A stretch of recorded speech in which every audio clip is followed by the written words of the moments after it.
Welcome to UberCube, the podcast where we discuss all things cube, but with refreshments. This is your host, Anthony Adams, aka Uberbear, and I'm joined by a special guest host this evening. This is Chris Moore, a.k.a. Sammich.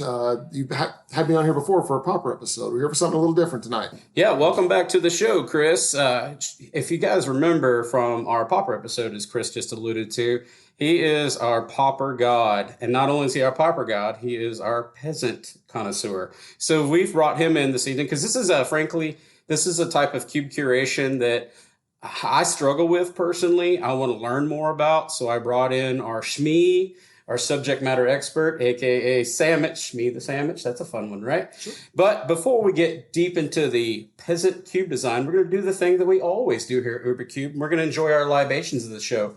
Chris, what are you having this evening? I have this Dr. Dank from Wicked Weed, an IPA. I haven't had it in quite a long time, so I'm sure I'll enjoy it. And I'm having a Wicked Weed as well, but I'm having the Freak of Nature, which so applies well to me. All right, let's go ahead and crack them open. Let's get to the topic. All right, so we're going to kind of follow. We've got some, I've drafted these show notes, so I am not the expert of peasant. So as we follow along with this, I'm going to be really leaning on Chris and asking him to basically seed in the ideas. So I'm going to go through and I'm going to ask him a few questions. And then I'm going to have him just fill in the blanks for me. So the first one I kind of had for him is, what is the concept of a peasant cube environment? The concept of a peasant cube environment is pretty easy. It's just all commons and uncommons. No rares, no mythics, no anything like that. That's basically the whole concept behind it. It's called, I believe, Wizards officially calls it Artisan, I believe. But that's we call it peasant. That's just the dozens of peasant cubers that are out there. So one of the challenges that I've noticed, and it's got to do with this unique purgatory of a restriction. It's not quite Pauper. It's not quite rare or mythic. It's in this weird kind of intersect between the two worlds. So card selection, what would you say as a curator? Would you find it challenging for unique card selection that fit your expectations as a curator? A lot of times with selecting the cards here, especially at the uncommon slot, a lot of your signpost cards tend to be uncommon. If you notice in a lot of the draft environments that exist out there, just like a normal draft, you have these really you hear people refer to something called a mythic uncommon, something like that. That is something that we look for in this, for this kind of cube. That's the kind of thing we're looking for. And also, you want to slip in some commons in there. There's a lot of very powerful commons as well. You don't want to just be all uncommon. Lightning bolt, for example. Right. Fits right in the cube. Yeah. So another one too that kind of leads into it, and I think you just said it, there's limited models out there. There's not a lot of artisan/peasant cubes in existence. I know that whenever I mentioned that we were going to be doing one of this episode, a couple of our people in our Discord like, woo, that's my jam. I think they're one of a dozen, right? Because this is a very unique environment. And frankly, for me, as a person who owns a lot of cubes, I think this would be a very difficult cube to build, maintain, and curate, just because it would be balancing and power selection of cards. Is it too weak because I'm tilting too far to the Pauper, or is it too strong? Am I getting too close to the edge, redlining on rare? Floors and ceilings could be very challenging, distribution, etc. Do you have any thoughts on that? I do, yeah. And I will say this right now. When I started building this cube probably about 6-7 years ago, I built it just to be a midpoint between my Pauper and I had a power cube. I still have a power cube, still have Pauper and power. And it was kind of a midpoint for me to do that. And I will tell you right now, I leaned heavily on a lot of the previous cubers that are out there, with MTG Salvation being a huge resource for me because there just wasn't much. This is before really Cube Tutor existed, before Cube Cobra definitely existed. So I had to lean on them a lot to get ideas, and there's these really good posts that evaluated cards and everything. And as I said, there's literally dozens of us out there. And I know I've interacted with a few people recently who really like the Peasant Cube, but it is very difficult to decide, as Uberbear said, that it's just hard you want to straddle that line. You want to make it fun, but you don't want to make it boring. You don't want to make it boring by making it too slow or anything like that. And so it takes a lot of work, and my cube has gone through a lot of iteration. Yeah, and as a pilot or a drafter, the feedback system alone, it's difficult for me to give him constructive criticism on this particular environment because it's in that unusual threshold, right? If I was in a pauper environment, I'd go, hey, this is power max for a pauper card, which we know card power creep is real. It's happening literally across the entire spectrum of Magic cards to begin with. But then you've got this weird, as we're going to call it, this purgatory, this center spot where that shifting of power and you have to have, it's unfortunate. But, in order for it not to be a flat environment, not to tilt too far to pauper and not go too close, he has to have some spikes. He has to have some power thresholds. But he does, as a person who has drafted this numerous times, he has found a great way of just balancing it. So the spikes are, sure, you may have a card in here that's a powerful card like Ephemerate. So it's very strong. It's also balance itself out with maybe the cards you're ephemerating they're fantastic, but maybe they're not the best in the world. So it kind of balances itself out in that way. And we're going to go over that a lot more as we move along. I totally agree with that. You are going to have cards that will just be standouts. You're not going to you have that with any cube though. Literally any cube in the world that you're playing. If you take out the best card, the next best card will slot into that right there. So you just have to be careful with that and just watch your drafts, get feedback. That's the best way to do it. That's a good point. The more you try to flatten something out, the more something else will spike. Cool. And I've tried to do this with numerous cubes, and it's like digging in the sand. But you have to find a medium and just call it and go, okay, this is my ceiling. This is my floor. As a curator, I'm going to accept this. And if your drafters are on board, then they're on board. The next challenge that he does fall into, and it's very much in tune with the pauper world, is the land distribution. We've talked about this again with some of the people in our Discord, and they have experienced this as well, is you do not have, unless you choose to break outside of that rarity, you are kind of within that doldrums of, they're great cards like the Tri-Lands. There's nothing wrong. They're perfectly serviceable, but you are still going to deal with that in this particular environment. That's just a consequence of the rarity restriction. Do you have anything to add to that? I'll start up by saying, if you want to run a pauper cube and want to run all the rare lands, like the fetches, the shocks, debut duels, go for it. I think that's fantastic. I've chosen not to do that myself. I've chosen to stick with all the uncommon and common lands. I've just not seen too much of a problem with it. Yes, everything is a turn or two slower. I mean, that's just what's going to happen when you're running these kind of lands. But I decided to stick just with rarity restriction in this. And I felt it just made it a little more fun. And also by having those lands, it does kind of de-escalate some of those high power creep cards. So it cascades into that. So maybe something isn't as powerful it would be if your lands were more strong, right? Mm-hmm. So there is that kind of tick for tat or whatever, give and take there. It does happen naturally. The next one that we kind of talked about is this type of environment, at least AKA Sammich's Chris Moore's. He really encourages, he would like to see 3-color decks. That type of spectrum is really inspired there. You can get, you can jam some Esper very comfortably in a Blink environment and combine it with some unique aristocrats effects, etc. So it does with those Tri-Lands open up that whole spectrum. And I do love those types. It makes for more interesting builds. Do you have any thoughts on that, Chris? I was just going to say, I got that idea a long time ago when I was first putting it together. Again, I'm going to shout out to MTG Salvation again. I know it's an old site. It's been around forever, but it was very helpful in this. And same with my pauper cube, exceedingly helpful with that. But I decided to go this route because that's the way that I felt like it was easier for cards to cross-pollinate when you could do that. A card that works in, obviously cross-pollination means a card will work in multiple archetypes, multiple environments. And everything like that. And the 3-color decks just seems to work the best. Obviously, 2 colors are probably the most common, but we see 3, 4, and 5 colors sometimes in this cube. And it happens all the time with the kind of land base I have. Yeah, the land base he does have in particular. And we will have a copy of his cube in the show notes. In addition to every card that we're going to talk about during this episode will be included and can be found on our Google Drive that will be shared both in the links for the show as well as I'll share it in the social media spots and Discords, etc. The next one that's really interesting about this particular environment, and Chris is a foiler. So we talked about in our pauper episode, I could build a pauper cube 360 for about $100. We're not going to build Chris's pauper cube for $100, I assure you. Well, I was going to ask you, it's same holds true with your peasant, because they are affordable. If you think about it, these cards might have been 5-10 cent cards, so maybe you can get a foil for 50 cents. Mm-hmm. But what would you guesstimate if someone wanted to build a non-foiled, non-tricked out? What's the guesstimate to build a peasant cube? At 360, probably $100 to $150. Seriously, it's not expensive. Even the ones that are expensive in foil generally have a very cheap copy that you can get. So it's really affordable.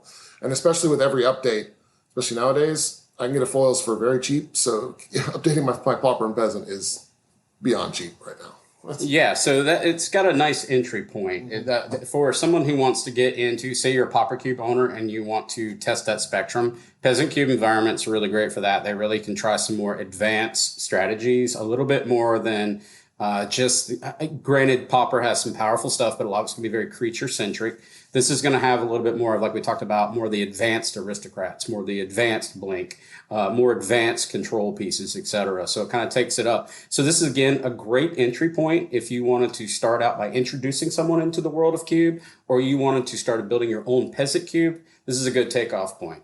The next one we kind of talk about is, and I just said it was the more advanced lines of play. And that just comes because of the nature of what you're doing in this cube. Now, what's interesting is his balancing within his environment. There's no single card wins. I mean, you could get beat down by a giant, monster, sure, but that's in any environment. But he doesn't have anything that's just going to break. Now, we are going to talk about some unique power outliers that I identified. That'll be more towards the end of the episode. But these are just because either the rarities have downshifted and they've now entered into that environment, and perhaps we haven't got the play reps in, but they're just cards that I said, hey, I know if I draft this, I'm increasing my chances of winning. We'll talk about that as we proceed. The next one that we're going to talk about is he has access to a little bit more powerful sweepers. And that's kind of taking it all back with Peasant, the two kind of weak points. The creatures are going to be fine. You wouldn't even know. It's going to feel a lot like retail limited, right? But where you are going to notice a little bit of like a little groan, maybe if you're looking to power max and you're a person that likes to play high stakes Magic, right? You're going to be kind of tripping over yourself a little bit when you get a tri-land. Or perhaps when you go to looking for a Wrath of God and you realize it doesn't exist, nor does it need to exist. Because just like in the Pauper environment, a lot of these creatures are going to be of a lower tier. Do you have anything to say about that, Chris? Yeah, that's true. You're dealing with a lot of lower. Most of your creatures in this cube are low, 2, 3, 4 power, maybe at that, and maybe the toughness is around there as well. Sweepers are actually kind of an issue in Peasant because aggro suffers in this environment. I'll be honest, because the sweet spot is right around 4 mana, so the mid range rules the roost here. You really have to work at keeping mid-range in check if you want aggro to be a thing. But to go back on the sweepers, a lot of them do like -2/-2. There are some really powerful ones. Like one of them that I love, and I'd love to see more people run, is Fire Covenant. That one is an exceedingly powerful one-sided wrath. Yet 1 colorless, 1 red, 1 black. Instant, deal X damage, pay X life to any number of creatures. And it's an excellent sweeper. Pyroclasm's in there. Nightclubber's a brand new one that I just added. And Anthony? I want to steal this one from him because I want to talk about this card. We're going to do we're not going to focus on a card, but this card, oh my gosh, this card is sick. I got to play it the other night in your cube and had so much fun with it. Nightclubber. For 1 colorless and 2 swamps, you get a 2/2 human warrior. When Nightclubber enters the battlefield, creatures your opponents control get -1/-1 until the end of the turn. And it has keyword Blitz. For 2 colorless and 1 swamp, you can also do this effect and basically sacrifice it at the end of turn because it now has haste. So you get an attacker that gets to go in, may have just cut their board to pieces potentially in this environment. I am in love with this card, and I might be looking at this for my La Femme Fatale cube. I'll have to look at my power, but this is a pretty sick card. I think it's a good card selection here, Chris. Yeah, I'll be honest. Only recently added this. I wish I'd been more high on it sooner, but yeah, it's been playing great. Ever since I put it in, it's been playing awesome. It's done a lot of work. I really like it. And this poor fellow with this sweet mustache, he's about to get it pretty bad in the back of the head. Oh yeah, that lady's coming in for the kill, man. Yeah, he doesn't look like he's gonna have a good day. All right, so I got a couple questions before we move into the nuts and bolts of this. Chris, what is your favorite archetype to draft in a Peasant environment? Okay, my favorite is going to be the Sultai Graveyard Matters Worm Harvest. That's it. I love that card. I love that deck. Just wanted to force you to do it. That's love fun. It. I love it. And now I'm gonna pick mine, and mine's it's gonna be Rakdos Sacrifice Aristocrats, man. And I think that's been identified on multiple episodes. I love anything Staxy. I love anything that's kind of, sacrifice, bring it back to the graveyard, etc. And then in the peasant environment, I have access to legitimate reanimator effects. Mm-hmm. So I'm not just bringing it back to my hand. I can now cast cards like reanimate, etc., and pull it back into my hand or put it back in the battlefield and do it all over again. So it really pushes the boundaries of those type of... I'm in love with this cube.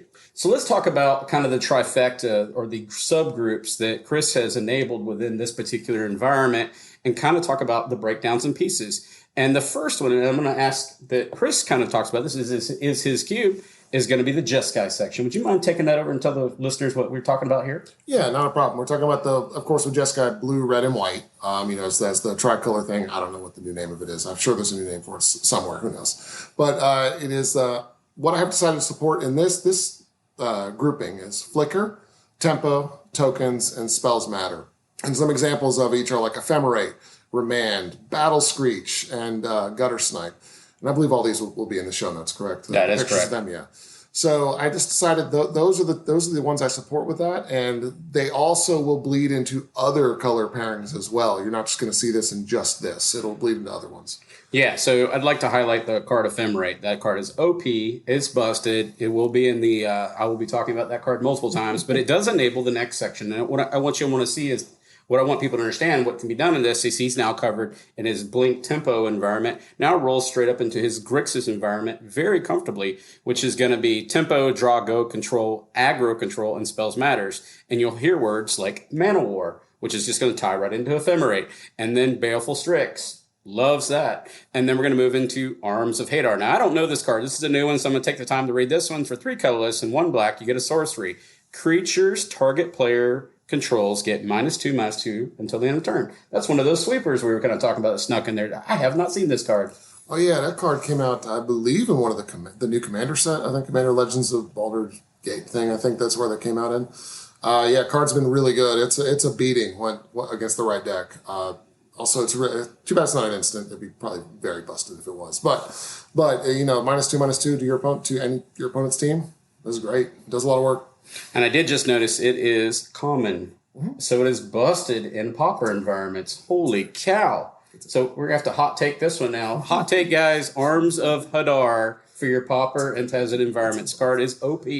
All right, the next one is one of my favorites, and I think it's a favorite of a lot of people because it's so cute, is Sprite Dragon. And, well, that's basically the little Izzet dragon that just keeps getting bigger and bigger with flying haste, 1/1, and whenever you cast a non-creature spell, put a 1/1 counter on Sprite Dragon. It's one of those cards that really encourages you to be a spell slinger on top of that, and that's where this tempo, draw, go, control just tethers so nicely from Grixis, and we just tied right into, as you can see the synergies there, into our Jeskai system. So it's really great. I love these. I love what you've done here. Yeah, it's one of those, as I mentioned earlier, a signpost uncommon. You see this card, you know there's probably a Spells Matter deck in there. And it's not, I tried not to make any of these a trap card. That's my whole goal is to not trap people into playing something they don't want to play or playing something that isn't there. So, I was drafting faction Sprite Fairies and Dragons, and you don't have those in here? Yeah, you're going to be disappointed with that. I'm sorry. That's unfortunate. All right. Here's a trial. All right. The next one, this is more what we talked about. This is going to be, if you notice, Chris really has a thing for the flicker, control, tempo, and this is going to fall into our Esper section. And I'm gonna steal the first one from him because I'm in love with it, but I'm going to turn it over to him after that because I think he's excited. This is a signpost. Actually, I'm not going to steal this from you. I'm going to give it back. Okay, so the first card I'm going to talk about is Soul Herder. I love this card. It is for 1 and white and a blue. You get a 1/1. I think it's some kind of spirit. And when a creature is exiled from the battlefield, put a +1/+1 counter on it. And normally that's you can do it with removal. You can do it with any other sorts of things. But also built into it itself, it has the beginning of your end step. You may exile another target creature you control, and then return that card to the owner back to the battlefield. So it gets a counter at your end step every time. And it just keeps getting bigger and bigger and bigger. And also just redoing all the effects of like the next card, the Reflector Mage. It's a 2/2 that bounces something and they can't play it again. 2/3. It's a 2/3 that bounces something. Correct. Oh, 2/3. My goodness, I messed up. Even better. And it works really well with the next 2 cards, the Ravenous Chupacabra and also the Dinrova Horror as well. It's a really nice card that bounces something, makes people discard a card. You get a 4/4 for 6 mana, 4 and a blue and a black. So one of the big pillars he has here, if you notice, as we kind of went through these, is it's very signpost driven. He's chosen, and I do this too a lot, where he's picked his gold cards to signal a lot of the archetypes that lie within. So like Sprite Dragon really said, hey, I've got a Spells Matter section. Whereas Soul Herder says, hey, I've got a Blink section. But a lot of these cards, like the Reflector's Mage and the Ravenous Chupacabras, and even going back to like the Baleful Strixes and Manowars, they don't require that. They're not trap cards in a sense, and they can cross-pollinate and go any kind of tempo deck, but you get strong payoffs when you start actually intertwining them with these type of cards. Yeah, I totally agree. It all works together really well, and people can build some really sweet decks out of all these things. All right, so we're going to move over to the next section, and I call dibs on this one because it's one of my favorites, and this is going to be the Sultai section. Graveyards Matters and Reanimator. And one of the cards he's used as his major signpost in here is going to be Worm Harvest. And you have to forgive me, but I'm going to read the signpost. And Worm Harvest for 2 colorless, and then 1 Swamp Forest Hybrid times 3 times. I'm going to save myself a lot of saying that. And then Sorcery. Put a 1/1 black and green worm creature token onto the battlefield for each land in your graveyard. Retrace. You can cast this from your graveyard by discarding a land card in addition to paying its other cost. Now, a card like this doesn't have the full strength or the power of the Death Star because obviously you don't have like a real true fetch type, but you do have your Evolving Wilds. You have access to those type of slower, we'll call them quote unquote basic fetches, right? That you can get the payoffs. But otherwise, a card like this is really looking for a self-mill. And that's what he's encouraging here. He's not encouraging you to break fetches and get this, but rather the next card is going to be like a Stitcher Supplier, which I love this card. It's a zombie. It's going to let you mill yourself and move towards your victory. Frantic Search is another card that intertwines really nicely in this because it allows you to draw the cards and discard, and you can put them in your graveyard.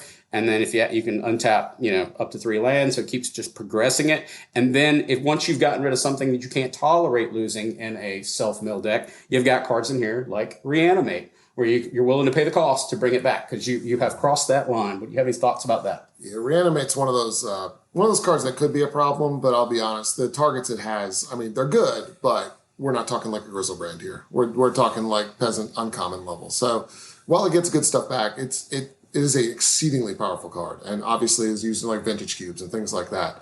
But in this environment, it's actually been just fine. It hasn't been an issue. It's never been a problem. I personally, as I said earlier, I love this archetype. And I specifically put this in here because I wanted to run Worm Harvest. I just love it. Yeah, and I think a card like Reanimate, it does in fact scale. I've been staring at that card, for instance, in my Horror Cube, but that's when I was running the Grizzlebrands and I was running the Emrakuls, the Promised End, and I was using Entomb, which that does still exist in that environment. But once I took the suite of creatures down a notch, I think it depowered that card, which is kind of the same side effect that Chris is experiencing in his Peasant Cube environment, where the creatures kind of set the tone of how powerful Reanimate is. Even though it will be powerful, you may be able to get a fast turnout and get a real threat on the board. Again, that's, whatever. It's a great story to tell your grandchildren someday.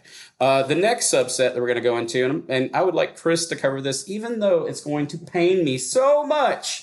Please just say Anthony a lot while you're talking about these awesome mechanics. Well, Anthony, you should know that we're talking about Jund, which is Aristocrats, Sacrifice, and Token Beatdown. This is the kind of thing that I put in here because the green obviously is green and red are what contribute most to the tokens in this case. But in this case, we'll start with another card. We'll start with the Mayhem Devil, which has been a fantastic card.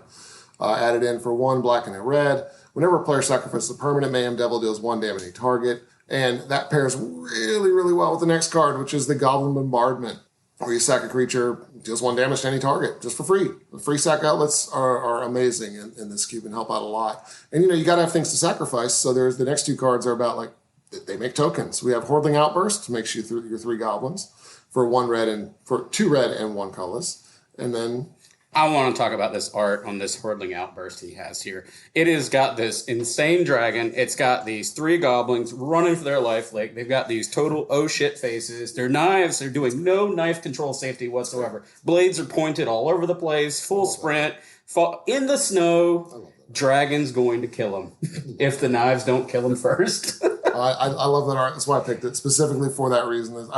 I'm a lover of goofy art, and that's one of the ones that really does it for me. The final card of this one, an example, is Jade Mage. This thing, even recently, has been incredible. You think a 2/1 for 1 and a green. First of all, it's pretty weak. It dies to almost anything. But you pay 2 and a green many times you want, and you make a Saproling. Just a 1/1 Saproling. This thing can take over games. It does really well. What Chris is failing to mention is he's referring to me and getting my complete. Just I got the floor wiped me with this card. Just when I think I'm winning, I watch Jade Mage just start. Oh man, I guess I got a block. I guess I got a block. I'm like, God damn it! I just want to. And this creature is fantastic. I actually run this in my La Femme Fatale cube. I hate this card. The art is absolutely gorgeous, but. If I'm going to lightning bolt something, I'm going to bolt it. I am going to set this card on fire. This one's got so much an emotional response for me right now. The next and this is I'm taking this piece. I'm taking it back. This was my wish. I'm taking them all back. I'm taking them all back. And the next section is going to be Mardu. And it's going to be your hard to block. Little Goonies references. It's my wish. Hard to block, kind of the aggro aristocrat sacrifice. And this kind of ties right into that Jun sacrifice section. So the cross-pollination is very much there. And one of the cards he has to kind of represent this, I'm going to jump a little through, is going to be the Cruel Celebrant. And that is going to be for 1 plains and 1 swamp. You get a 1/2 vampire. Love this card. When Cruel Celebrant or another creature or planeswalker, not super relevant, but they do have some in this environment potentially, you control dies. Each opponent loses 1 life and you gain 1 life. Just a fantastic card. Really carries that sacrifice aristocrats theme across the finish line. Another fantastic card is the Plasma Jockey. And for 3 colorless and 1 red, you get a 3/1 creature Vashino Warrior. And it's actually a common. Whenever Plasma Jockey attacks, target creature an opponent controls can't block this turn. And then it has keyword Blitz. For 2 colorless and 1 mountain, you get to be able to do the same thing as before. You can kind of get through. You can sacrifice a creature in the turn. I'm in love with these cards. What is it? Replace itself. You draw a card. I love these type cards. Very aggro-centric.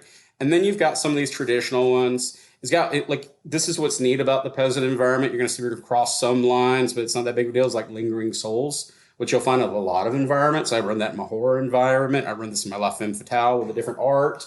You run it in Power. This card is just versatile, high pickable, and you do get to see these kind of cards. And then you get to run something that I do enjoy. Also run this in my horror cube is the Vampire Nighthawk. Just a nice stabilizer, 2/3 flying death touch, lifelink, just really gets you back in the game. Halts those big attacks. I'm in love with these type of cards. Gives you versatility, allows you to stabilize, and hopefully it kills Jade Mage really, really fast. The next section we're going to kind of move over to. Chris, I would love for you to tell me all about, there's one in particular here. We talked about Planeswalkers. Would you mind talking about this one? Oh, yeah. We're talking about the Timur section, which is the green, blue, and red. This is your big creature ramp. This is where you're going to find your ramp spells to put out your big blue and big green creatures. And there's also Spells Matter bleeds into this as well. And as he mentioned, there is a planeswalker in here, the Saheeli Sublime Artificer. 1 and 2 times blue-red hybrid. I'll take yours. I'll take yours. That's a lot of words. Yeah, I'll take it. For 5 loyalty planeswalker, uncommon, which is very nice. Since whenever you cast a non-creature spell, make a 1/1 servo. And then the minus, I think, is you make a copy of an artifact you control. It's not really relevant, I'll be honest, but it's mainly there to make the tokens. I can't remember if this has been replaced by the Iconoclast. I think she's been replaced by that guy. Yeah, definitely in power environments. Are you pushing Iconoclast? It's uncommon. It's uncommon, and I put it in here. And I think I did replace Saheeli, or it's going in addition to it. I can't remember. It might be in addition to it now that I think about it. Now that you're talking about, as a side note too, that Iconoclast that was recently printed, it triggers off of non-creature spells entering being cast or entering the cast, right? I've actually decided to exclude that intentionally from my artifact cube because I feel that card would go ham. You wouldn't even be able to stop it.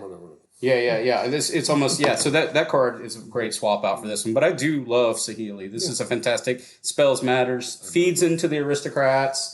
Tempo Past. Oh, you're running both. Oh, awesome. Yeah. So you can take over the world with a bunch of little creatures, right? And then he's got the traditional one here, like the Jorah Tree Speakers he mentioned. Stripe Riverwinder. Let's talk about Stripe Riverwinder. This was a topic that we talked about during our Pauper episode. Now, for those that don't know, it's a 5/5 that has hexproof and it has the ability cycle. But what I want to talk about is the hexproof. How does that impact this particular environment versus a Pauper? The targeting was a challenge point. Is it so much of a problem to have hexproof and ward and all that in the peasant? What do you think, Chris? No, because the creatures are just better in this environment. So, and you can just deal with this. A 5/5 that has hexproof, yeah, it's good, but it doesn't have any really evasion or anything like that. This card is one of those ones that it's pretty decent, but as soon as something, better comes along, I might replace it. But it's been fine. I have not noticed any problems with the hexproof. Sometimes your blue deck just needs a way to win that someone just can't deal with. But in all honesty, the opposing side just might have better quality creatures that can just handle it. And then one of the things I want to talk about, and this is going to allude to a future episode I'm currently drafting, that's cycling for one blue. That plays into that Xerox theory, right? And we're going to talk about that in a future episode, but that's more to come on that. But anything that's letting you cycle and move through your deck. And then, as we said, he has an enhanced reanimator package in here. So if he wanted to snap this back in with let's just say a necromancy for a pretty gross blocker, he has that ability, whereas in the pauper environment, not so much. But my key question is hexproof and other things like that, do they really take away from a peasant environment? I know they truly threaten, in my opinion, a pauper environment. I think Chris said the power balance is a little bit more. Yeah, the power balance is better in this. I don't think the hexproof hurts it as much in this situation. And we have one last card in this, which we would talk about as Light at the Stage, another phenomenal card that allows you just to play cards off the top of your library from exile for spectacle. So, and it's really easy to do in this cube. Yeah, so would you say that this cube, as we move through this, my question for you is, a pauper cube environment is very creature-centric. Is this more balanced towards creature spells, or is this still heavy creature dense, in your opinion? It's very creature dense, but you also have a heck of a lot more. You have access to more spells that are just better in this situation. So in this case, your spells matter is better in this case than it would be in a pauper environment. Yeah, and Light Up and Stage really does encourage you to get into that combat and do things like that too. I love this card. Make people lose life so that you can get that.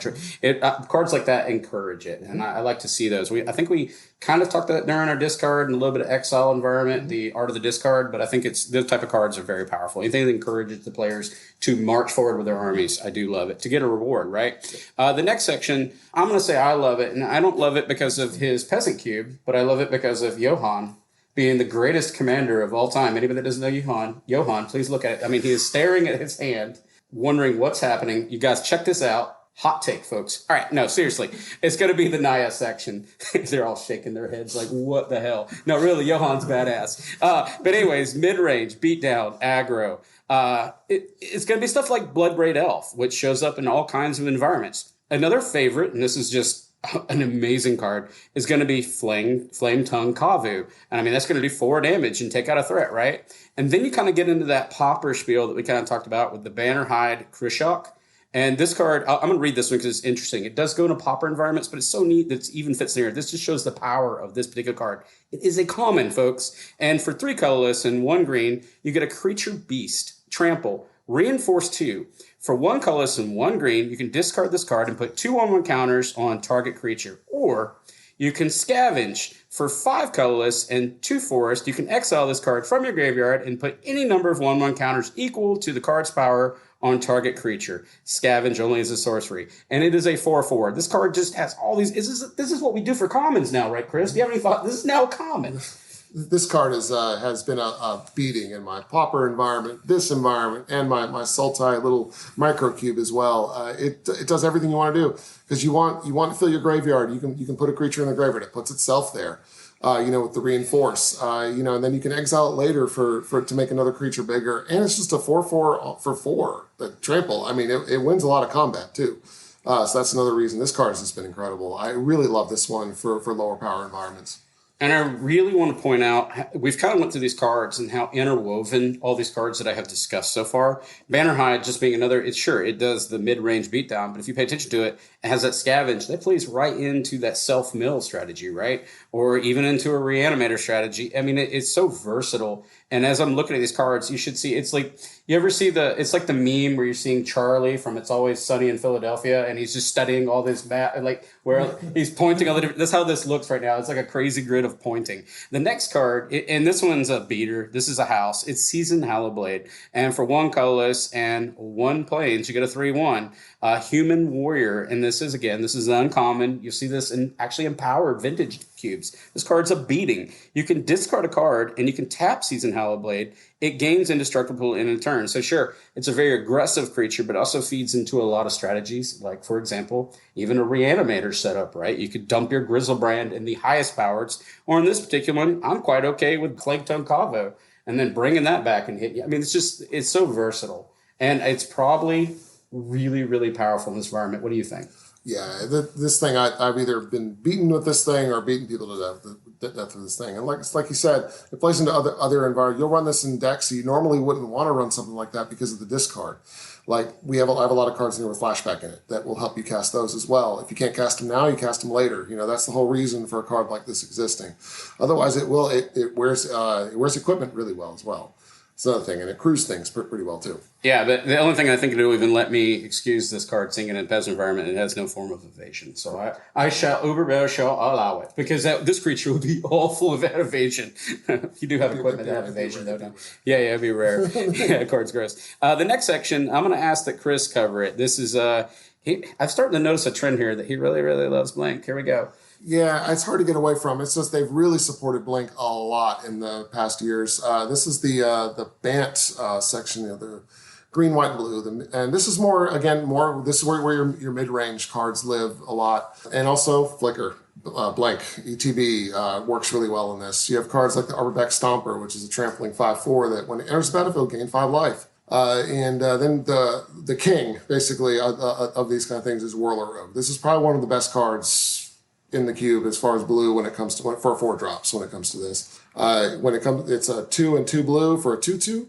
When it enters the battlefield, create 2 colorless Thopters, makes 2 flyers, and then for icing on the cake, why don't we tap 2 untapped artifacts? It doesn't have to be creatures, just tap 2 untapped artifacts and you can make creature unblockable. Why not? Sure, it's great. And I love this card. And yeah, actually, we talked about this during the Parnell episode, and Stu and I have reminisced. Whirler Rogue is one of the most underappreciated cards, in my opinion, in a lot of cube environments. It might be a little scary. Like you said, it's scary in this environment. It can get out of control. Sure as heck is scary in my artifact cube, right? And it can get out of control in a lot of environments. Whirler Rogue, if you're not running this in your cube environments, you can be power max. This card is bonkers. It does a lot. The ability to tap 2 untapped artifacts you control and target creature can't be blocked this turn is payoff enough. I mean, it gets things through. It gets combat through. Yeah, and the next 2 are basically what I consider to be signpost cards as well. You have the Momentary Blink, which just blinks something for 1 and a white, but it has flashback. As I mentioned the flashback earlier, for 3 and a blue, you can flash it back, do the same thing. So you get to do it twice. And it works really well with the next card, which is the Cloud Blazer, which is a 2/2 flyer, 3 white and a blue. Flyer, when it enters the battlefield, you gain 2 life and draw 2 cards. Doing that over and over again wins games, without a doubt. And, I love every one of these cards for this. It's a really fun environment. So Chris actually makes a good point that I was going to bring up. In my opinion, sure, you've got creatures, but games are won in the Peasant and Pauper environment by card advantage. That's my opinion. So if you get any card that you can abuse like this, your chances of winning have significantly risen over your opponent who's trying to do a traditional, draw-go strategy. If you're drawing 2 or 3 cards, I know that may seem obvious, but this is a very limited retail, so the more cards you get in your hand, the more advantage you take. It's not going to be – there's no single card going to carry you to the finish line in this environment. So having access to your entire library is going to give you a strategic advantage. So passing a card like this is a high pick. This in Mole Drifters, etc., Whirler Rogues. And I want to point out, too, for any new curators or anybody interested in adding a level of dynamicism to their cube environments, any card that says the word flashback, and I know there's some duds out there, but the word flashback is a drafter favorite. The ability to use the Seasoned Hallowblade, for example, and I could then theoretically discard this Momentary Blink because I have no value for it right now, as Chris alluded to, because I just need to pitch a card to save that card. Flashback really adds just a whole level of depth to your cube environment. And then when you have stuff like, and I know it's going off the color scheme a little bit, but if you have a self-mill concept or a Graveyards Matters, having flashback as a reward to encourage your players to do this thing, it gives them payoffs. And it's kind of like, it's along those lines with the forced attack with Spectacle. You want to get battlefield attacks. These type of cards really encourage people to play the game that you want them to play, but they don't feel like they're on rails. No, I agree with you completely. They add a level of complexity that I really, really like, and it encourages better play, in my opinion. People realize that they can do more with their cards and learn a lot as they play it. This cube is really good for teaching people kind of how to play, too, because it reminds me a lot of when Magic was when I started playing way back in the 1990s. And, so it's been It's been a while, and I love how this environment plays. It's just really fun for that. Okay, the next section we're going to talk about, and this is a favorite of mine, is the Abzan section, and he's decided to do plains, swamps, and forests as a group for people that aren't familiar with, what was that, Takir, when they started doing these unusual groups, dragons or whatever. They added more names. It was initially called junk at one point, I believe. Okay, that makes sense, yeah. All right, so this one's going to be kind of, this is fun for me because I'm a +1/+1 counter. It has the persist, you running the persist combo in here? Bad, Chris, bad. I guess you do run cards, so I guess you can get away with it. We're actually, you know what? I'm not going to let that one go. Tell me why you're running the persist combo, Chris. It has literally never come to me. I'm just going to put that out there right now, but it's really fun. Why not? I like it. As a person that just said I play this cube all the time, did not realize this was available in the environment. Guess what Anthony is going to do now? Holy crap. Yeah, don't get mad now. I'm going to do the persist combo. So anyways, he's got +1/+1 counters. Anybody that's not familiar with the persist combo is you're going to have basically a creature that's going to have the keyword persist on it. So when it dies, it's going to get a -1 counter on it. But then you're going to sacrifice it, and it's going to re-enter the battlefield, and then you're going to have a creature like Good Fortune Unicorn. When it enters the battlefield, you get to add +1/+1 counter to target creature in the battlefield. So you're going to use the combo. It's a 2-card combo in the entire cube. Okay, good. I want to be clear. It's Kitchen Finks, so you can go infinite life. It's like a 4-card combo. Yeah, but infinite life isn't really win the game so much. It just makes the other person quit. The game at all. Yeah, that's how it wins. Can you kill him through commander damage? Question mark? Yeah, sure. Yes, we can. You do 21 damage, you'll kill anybody. You will, usually.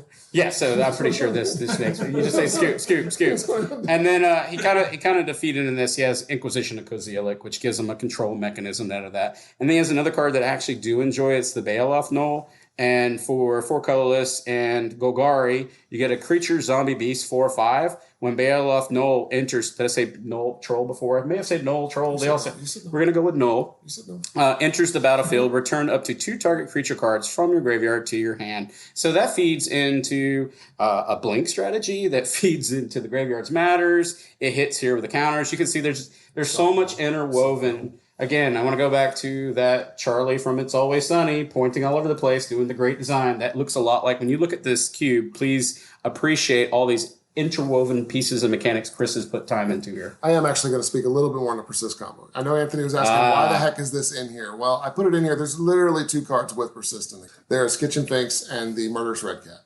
So, yes, and if you manage to get that and a Good Fortune Unicorn and a Sacrifice Outlet, by all means, you did it. But I've literally never seen it come together. I've tried. It hasn't worked for me. Usually people will kill one or the other before I have a chance to do anything. I just want to point out he never told me it existed in this cube, and now I know. Now it will happen. All right, so. I would like to point out that this has been on the thing forever, and Anthony apparently hasn't read it. No, I have not. Damn it. All right, in the next section, so we kind of got, we're going to kind of recap here. This is fun, folks. All right, so we want to kind of recap here, and what we've talked about is some of the things you have to pay. I think that just really highlighted it. Your archetypes, you have to manage them closely due to power level within his environment, right? I mean, he's dealing with a lot of blink flicker. Those can get out of control, and has restricted interaction points for the opponent. And I will say, as a person that also runs blink flicker in my La Femme Fatale, if you're seeking fun, I don't know if necessarily blink provides all the said fun. It's fun if you take turns playing the same deck, but what I mean by that is your removal spells can be basically nerfed. Your creature interactions and blocking can be nerfed. Blink is something you need to be mindful of, in my personal opinion, not to oversaturate an environment unless you have means to stop it. And I'm not encouraging, say, I don't know, putting the new Elishnorn in your cube. But what I'm saying is just don't let blink fly off the rails too much. You can break an environment, in my opinion. Do you have any thoughts on that? I totally agree with you. It's one that I actually watch the most for power level reasons, and I try to restrict. There's new blink cards coming out all the time. I'm really trying to just stick with what's been working. I haven't been trying out a lot of the new things because there's just too much coming out. There's a lot of new stuff that comes out for it. It's one I have to watch the most, actually, as far as power level reasons. Anthony is completely correct. Another one that I think in a peasant environment that you have to monitor and manage would be your aristocrats or your Rakto-Sak, because those cards tend to get printed in that particular rarity more often than not, and you could oversaturate and really have it could be end up some non-games, right? Where you're sitting behind this force field, just pinging people to death, trading lives. I know it's fun. I enjoy that personally. I just know that with the availability of these cards in this particular color, and this rarity suite, you do have access to a lot of aristocrats. And the next one, I think, is kind of just a known entity now, is you always have to be mindful as a curator, in my opinion, and I think Chris will agree, your spells matters tempo. It's one of those particular archetypes that feeds itself with cards, right? You don't even have to really try. You put a red and a blue card and suddenly you go, oh man, I've got spells matters archetype. It just starts forming itself and it can get out of control. So just be mindful of that as a curator, and especially in these rarity restricted cubes. Do you have anything to say about that, Chris? Yeah, the only thing is with aristocrats, like unlike blank, you win pretty quickly if you get your little shield wall up of stuff. Blank takes a little while to win, so it can be a little miserable for the other opponent sometimes. The spells matter is just, it's been there since the beginning of Magic, basically. Spells matter and tempo has been there since the beginning, and people kind of expect it to be there. So I always support it. I don't try to go overboard on, say, all the burn spells and the counter spells. Try to limit, what exactly people have access to, and that's how you keep it in check. Yeah, that alludes to a future episode we're going to do about balancing your archetypes. That was the whole thing that I was doing there. I was doing a little drop. You see what I was doing. But when you start getting these, some of them can overtake your environments, and it's not intentional. And then to go back to the blink one more time, it can be a slow, grindy game, is what he wanted to point out. So when you saturate too much in there, just be buyer beware is all I'm saying with those in a peasant environment.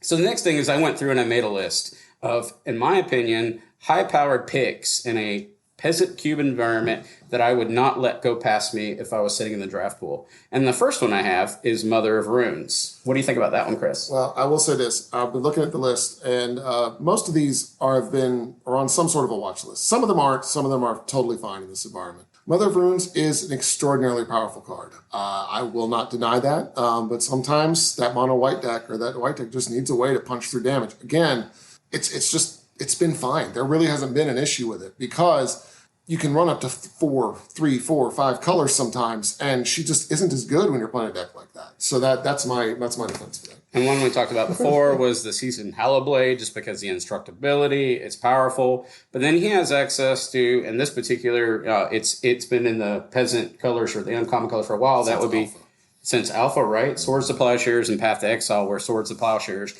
being the best removal in the game, pretty much, right? Just because allowing your opponent to gain life is way better than allowing your opponent to get a resource and ram forward if you had to choose between the two.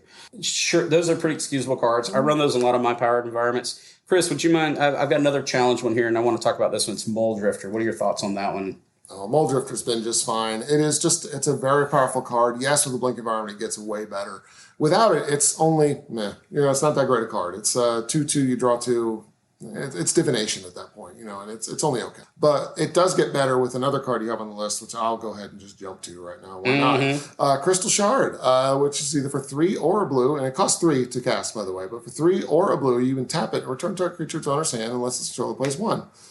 You don't use this on your opponent's card. You use it on your own. Right. And that card's been on the watch list for a long time. It hasn't really done anything too busted because we usually have enough removal, and there's enough removal in the cube to handle it if it comes in, but sometimes it does take over, and it happens. It hasn't been like, oh my God, Crystal Shard is dominating everything.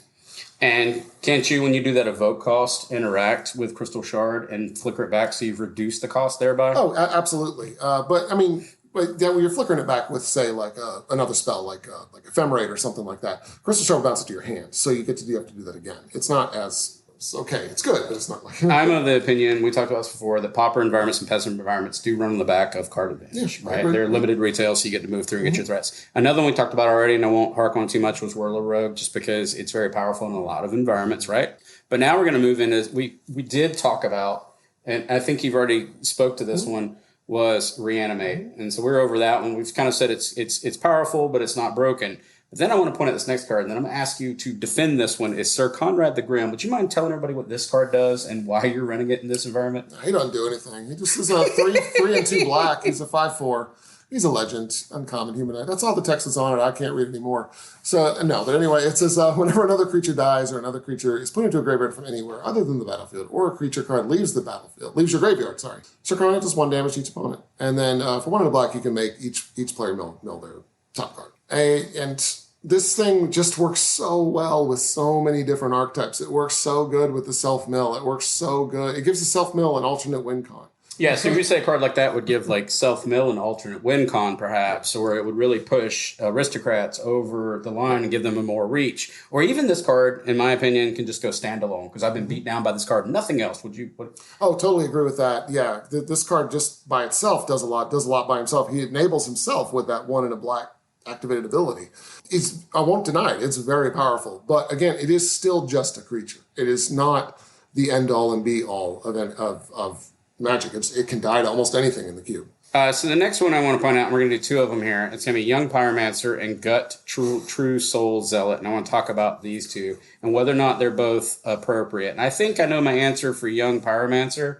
It's pretty straightforward. It's kind of like the Third Path Iconolist or Saheeli, so it plays into that. But I do think it's not a card that you want to be encouraged to pass in this environment. Maybe not in the highest powered vintage environment would this be a high pick, but in this type of environment where creatures go on wide strategies really dominate, and you've got stuff like the Unicorn that gives counters on it, these type cards can go nuts, right? But I want to talk about this next beauty, and it is a house, and it is Gut True Soul Zealot. And for 2 colorless and 1 red, you get a 2/2 legendary creature, Goblin Shaman. Whenever you attack, you may sacrifice another creature or an artifact. If you do, create a 4/1 black skeleton creature token with menace that's tapped and attacking. One more time, tapped and attacking with menace. Mm-hmm. And all you had to do was have your Blood Artist out and sacrifice one of your Young Pyromancer. Yeah, that's disgusting. Disgusting. Oh, yeah, this card's an absolute beating, and I love it. I love everything about this card. It does everything I want it to do. The tokens look freaking sweet, and I don't really care. It's great. The card is amazing. It does win games. But, again, it's only a 2/2. You can kill the 2/2. There's almost anything kills a 2/2. And it only makes 4/1s that are tapped and tapping with menace. Only.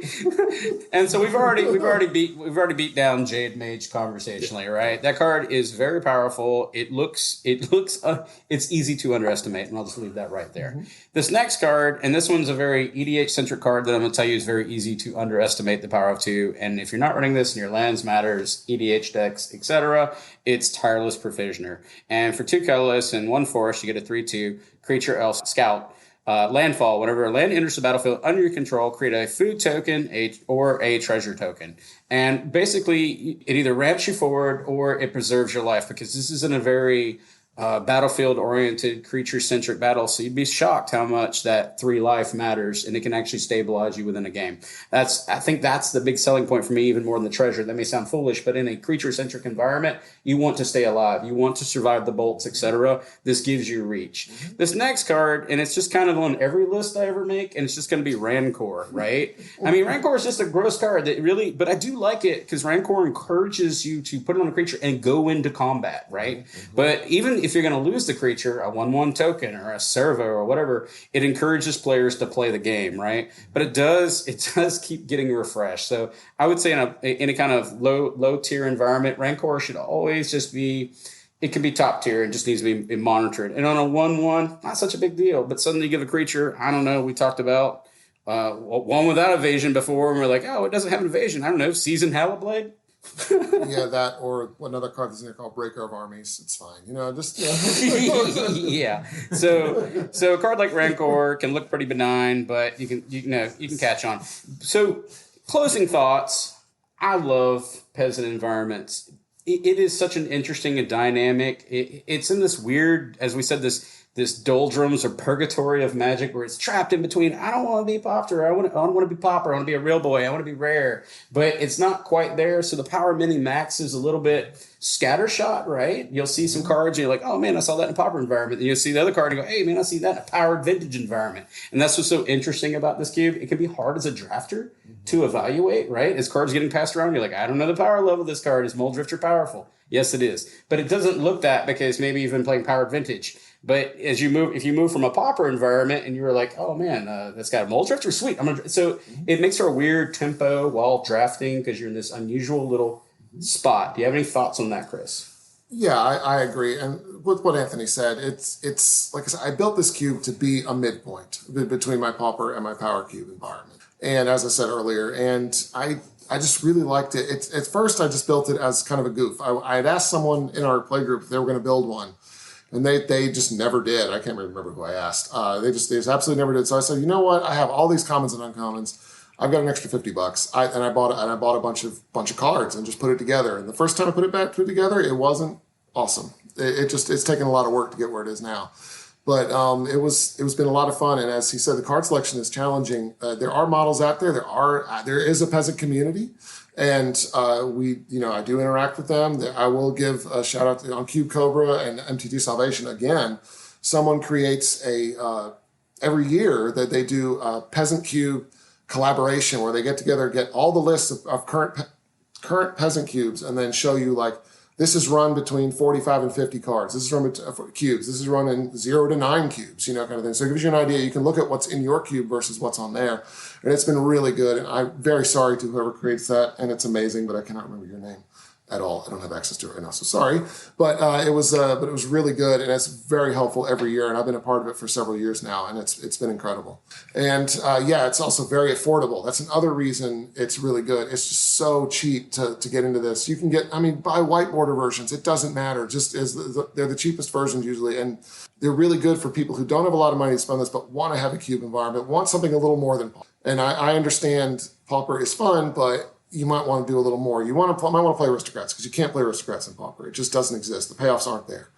Another thing is balancing of archetypes it takes a lot of work. It takes a lot of work to get it right because if you do it wrong, one archetype will just take over everything, and it doesn't make for any fun. No one has fun at that time. That way, if your Blink deck is winning every single draft, maybe you need to think about that again. Yeah, so it's just a matter of kind of laying it out as a curator, and then kind of subdividing your cube to decide which section that you have this parse to or labeling it. As he did, the 3 groupings of each color to show the suite. And you may have seen a lot of blend in there. I noticed as a central theme as we wove in, you see a lot of blank, a lot of self-mill, and a lot of mid-range type gameplay. And he said that the aggro suites do get challenged in this environment because it's in that weird, that sweet spot where the power creep's not quite there. The ceilings on some of the mid-range cards are a little bit stronger. And as we get more cards printed by Wizards of the Coast, this cube will continue to evolve, and you can test the waters on it. And another thing that we've talked about, and this is hopefully getting solved soon in the future, is that if you look at the non-basic lands, unless you're decide to do shocks and fetches, what people have. In this case, Sammich, Chris has decided to be a purist, and I respect him for it. He's going to run the cards within there, so you're looking at the tri-lands, et cetera. So the gameplay is actually going to be stymied ever so slightly. Some of those OP cards may be a little slowed down by the tempo of the lands. At least that's what I'm hoping in my mind. Or the opponent didn't develop fast enough and you get beat down anyways. There is always the risk, right? But you do have the fun and challenging lines of play. And I'd encourage everybody to look at these show notes. And then I could literally, if I was doing it, I could draw lines and intersections between these. It's nuts how much these cards are interwoven. These archetypes blend almost. They're not homogenous. They're all unique in their design, but you don't get stuck as a drafter. You don't get trapped by cards in this environment. If I were going to take, I don't know, we'll go back to the Tireless Provisioner, and I wanted to do that particular line of play based on landfall. I'm not looking to get the lands pushing me over the top here. All I'm looking for is some food and some treasures to progress my game ever so slowly. So no cards are really a trap signaling anything other than what they're trying to do. It's an honest cube, right? Mm-hmm. At the end of the day, you're not going to get suckered in. And I do highly recommend using Sammich's design.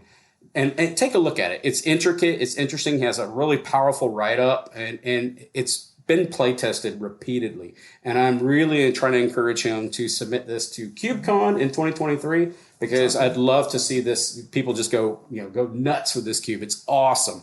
Other than that, you have any final thoughts here, Chris? No, it's just I really appreciate being on the show. Thank you very much. This was a whole lot of fun talking Peasant Cube. It's one of my favorite cubes.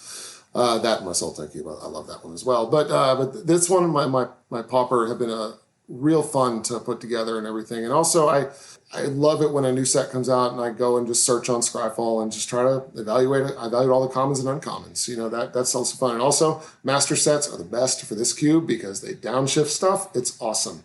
I look forward to master sets just for that reason, actually, more than anything.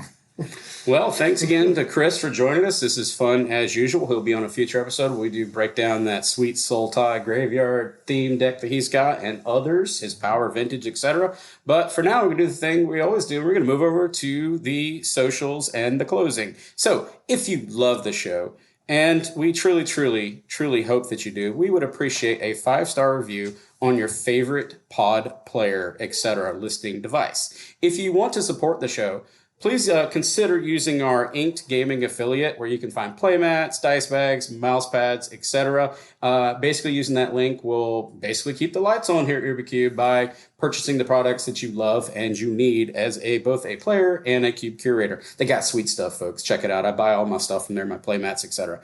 And you can also find us at Twitter at UberCubeMTGPod, or you can reach us at UberCubeMTGPodcast at gmail.com. Or you can link us on Discord at basically hashtag UberCube, which we'd love to get you guys to join that. We've got basically it's erupting out into daily conversations. We've got a few people in there that really just get the conversation flowing, and we're having a great time in there. So feel free to come join the Discord and check it out and have fun. Other than that, we also have a Patreon where you can find a landing site. You can check out the different suites and stuff that we have that gives different privileges. If you want to look for us to talk about your particular cubes on UberCube, or you want us to actually join as a special guest or have some hot takes, etc. We're exploring avenues here. But check out our Patreon. It's UberCube. And then other than that, we're going to say the thing that we always say here at UberCube is happy cubing.